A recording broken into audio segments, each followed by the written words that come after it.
like we've been saying this ever since 2012, really, when the internet went mainstream. Sure. But the internet is increasingly becoming just a core part of everyday businesses, even restaurants. Like they have to have an online presence if they want to stand out. Would you say that for a small business of, let's say, 5 to 10 people, it's doing well, it's meeting its ends, with that kind of business, is it worth them setting aside one person for either half of their duties or maybe even for all their duties just to focus on things like SEO?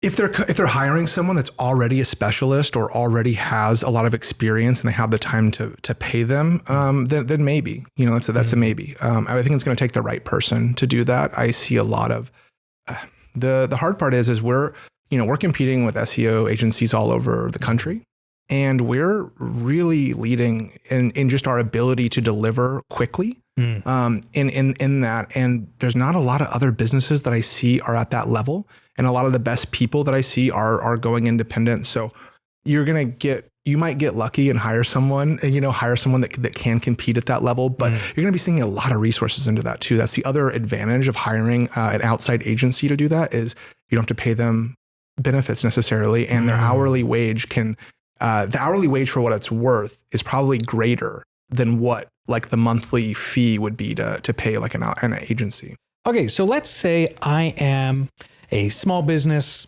Maybe it's just me. Maybe I got a few employees, but I want to bring in a SEO specialist, maybe like an independent contractor. He's going to come into my business. He's going to look at what we're doing. He's like, all right, you know what? I can help with your SEO needs, but it's going to cost you this much every month. How much is an SEO specialist probably going to charge a small business? Yeah, an independent contractor SEO specialist is hard to say what different industries or what different I can't speak for them, but in my experience, it's not unheard of to be between $200 to $300 per hour.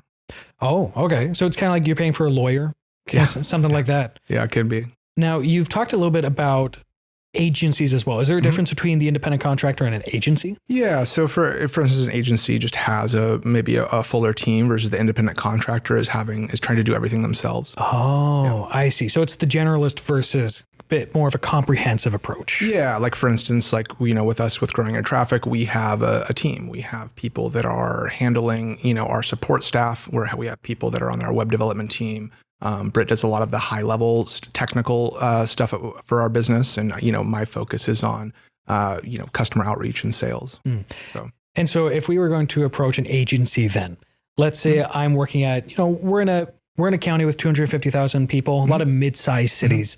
I'm one of those guys, sole proprietor to maybe 5 employees. I'm coming to an SEO organization. How much am I realistically going to pay in like ballpark terms? For the entire county? Sure.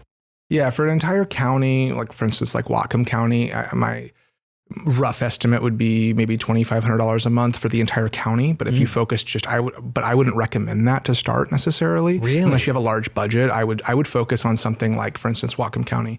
Bellingham is the largest city. It's about 100,000 people. I would just focus on that city to start with, because that's where the majority of the people are going to be. And it's going to be easier to build your rankings in Bellingham first and get some business coming in first. And we can do that for roughly $1,000 a month, depending on your competition, is really the big thing. Because if your competition is spending far more than that, and we can kind of do that when we do our analysis, then we have to compete with them if we want to get you that number 1 position, which is where really all the money's at. It's a huge difference just being from number 1 to number 2. Sure. Yeah. 100%.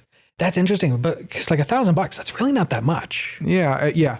Yeah, I don't think it is, but it's kind of sometimes it feels like asking a barber if you need a haircut, right? So but the way I see it, is if you're a service that has, especially if you're like a higher ticket service, if you do some sort of like home service, home contractor kind of work, your individual jobs are typically going to be over $1,000, for a single job. So if I can just bring in one more job to you a month and we call it a wash, like great. And then that's just kind of the base level, the floor of what we're talking about, And the nice thing is that's the difference between SEO and doing traditional ads. Ads is this thing you have to keep paying into. You keep, and like sometimes we call like, for instance, like the Facebook ads, Mark Zuckerberg's yacht fund, and as soon as you stop paying, you stop getting those results. Whereas SEO, and you have to pay. It's like an basically an infinitely like linear pay that you have to continue to pay more and more to continue to compete more and more. Right. Whereas SEO is a flat fee. We don't charge you a percentage. We don't charge you based on you getting you to that number one position. Once you're there, the fee is relatively stays the same, and we don't have an increase in fee. I'm sure over several years we may increase it like all businesses do. Yeah. But it's a flat rate.